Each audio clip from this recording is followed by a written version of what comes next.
So I'll be real, I kind of hated the way fans were behaving over the Homestuck pilot, and I'm not saying you have to have been excited for it, but I think the absolute dismissal of the concept of it was very misguided. A lot of the backlash was coming from straight up misinformation. People were just like assuming Vivzie was in charge of the look or creative decisions of the show, which is just so clearly not the case if you watched the trailer, or cared enough to bother to look at the credits. And all that was somehow less frustrating than the drama surrounding Toby Fox voicing John Egbert, because somehow you really had people out here shocked and appalled that the person who made Undertale in Andrew Hussie's basement, and has always lived and breathed Homestuck, is friends with Andrew Hussie, and then you had people thinking they had to make excuses for Toby, pretty much infantilizing him, saying that maybe he doesn't know that Hussie and Vivzie are controversial because he's not online enough, which really just exposes the failings in parasocial relationships, doesn't it? Toby is allowed to be friends with people you find annoying, because you don't know him and he's certainly not your friend,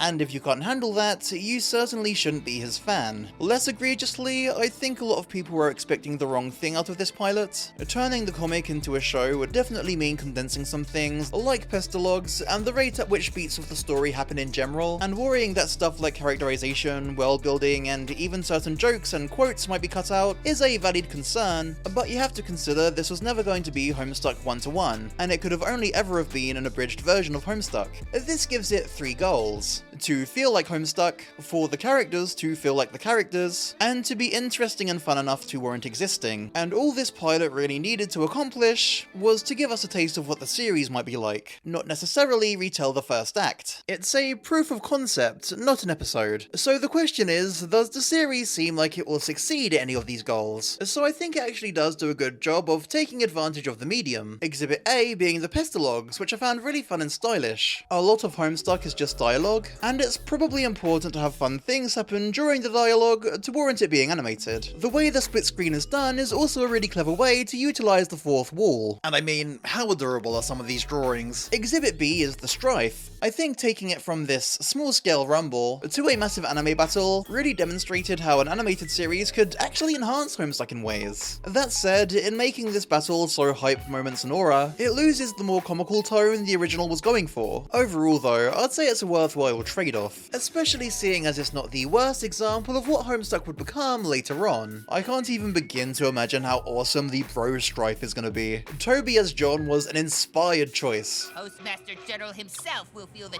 tingly touch of my probing magician's fingertips. Hi. What? Oh, and Rose, I'm literally wearing perhaps the silliest disguise ever right now, and have been this entire time. Haha! Bye, sucker!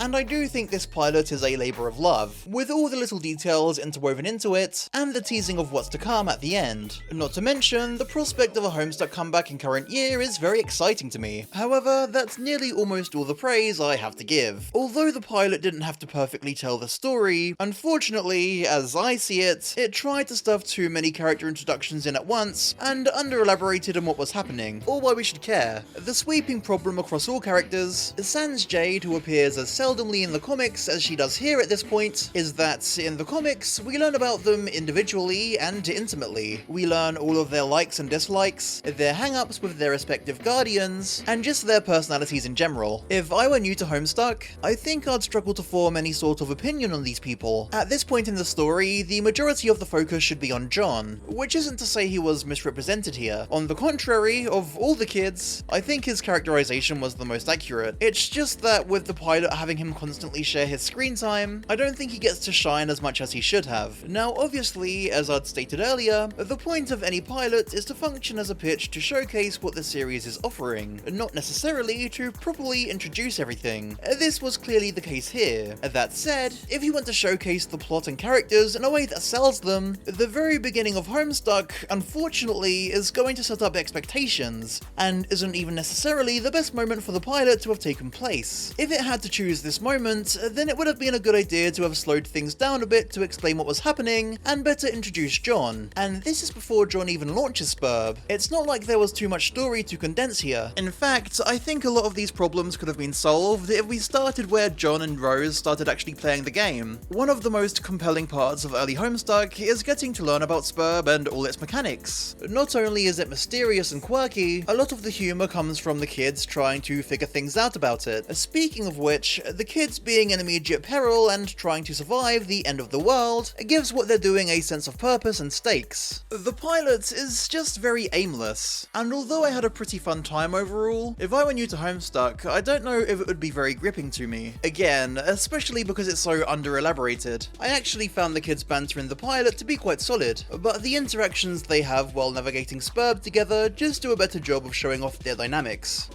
All this snooping nonsense. There's a cake in the toilet. Yes, there is. I'm tempted to clean it up for you. Okay, if that will satisfy your weird OCD complex, then go ahead. My obsessive-compulsive disorder complex. Can a disorder also be a complex? In your case, probably. Which I guess brings us to the elephant in the room, how these characters are portrayed. Yeah, this Dave Strider might be a bit too happy. Dave, as far as I can recall, is meant to be a pretty repressed person, intentionally putting on this cool guy act to emulate and impress his bro who he idolizes, as well as to avoid confronting his real feelings. And while he is unserious, silly, and a bit of a jokester, there's a reason his texting style is flat and emotionless in comparison to his friends, save for the occasional capitalization for emphasis. It's weird to see him so smiley and peppy. My theory is that they wanted him to work with the energy of the Pestalogs, but I don't think more deadpan voice direction, or less smiles would necessarily hurt that. Honestly though, I think his dialogue is mostly fine. Most of these lines are things he would say, just not like that. Oh, and speaking of dialogue, I guess a lot of people had a problem with John swearing so much. I don't think it was much of an issue. Homestuck has always had swears and slurs. It was definitely more than usual, but I don't think it's super unnatural or anything, especially for kids on the internet. If they wanted to show off Rose, again, this is a bad place to do it. She gets a pretty funny moment in, but for as much screen time as she gets, I don't think this is a good introduction to her character, but perhaps baiting John Dave shippers was worth it. But she's kind of a badass, and I don't know if that was properly communicated here. However, I will defend her fujoshing out. Deeming her friends gay is not comic inaccurate. In some cultures, the persistent refusal of a lady's invitation to play a game with her would be a sign of wanton disrespect.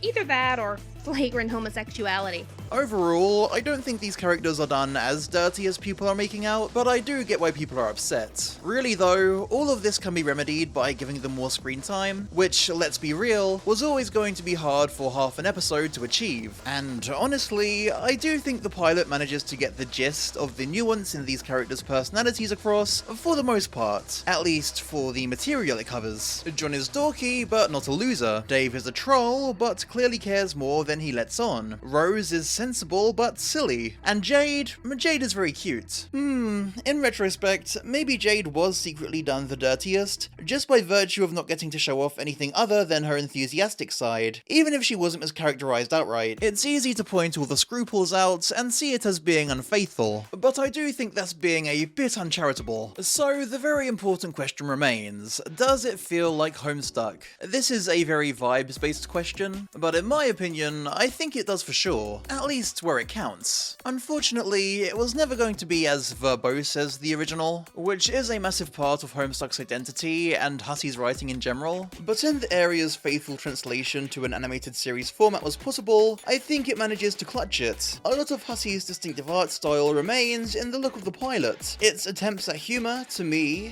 feel on brand for Homestuck, and is able to convey its more exciting side, despite not focusing on the most exciting moment. I really think this is a case where we should be like, wait, let them cook, before calling it a flop and tossing it to the wayside. So many of the missteps can be chalked down to pilot awkwardness, and the cynicism towards a project clearly being headed by people who care, before even giving them a real chance, is a bit tragic. If you want to get something out of a Homestuck show, the best thing you can do is adjust your expectations accordingly. Remember, it's not going to be the same as the comic, and the people working on it already know that, but it doesn't have to be the same to be worthwhile supplementary media. The goal is not to replace the webcomic. If anything, this pilot was clearly made with fans in mind, so there's a good chance I'll be talking about Homestuck again as I reread the update re-uploads as they come out. If you're interested, feel free to subscribe. If not, see ya!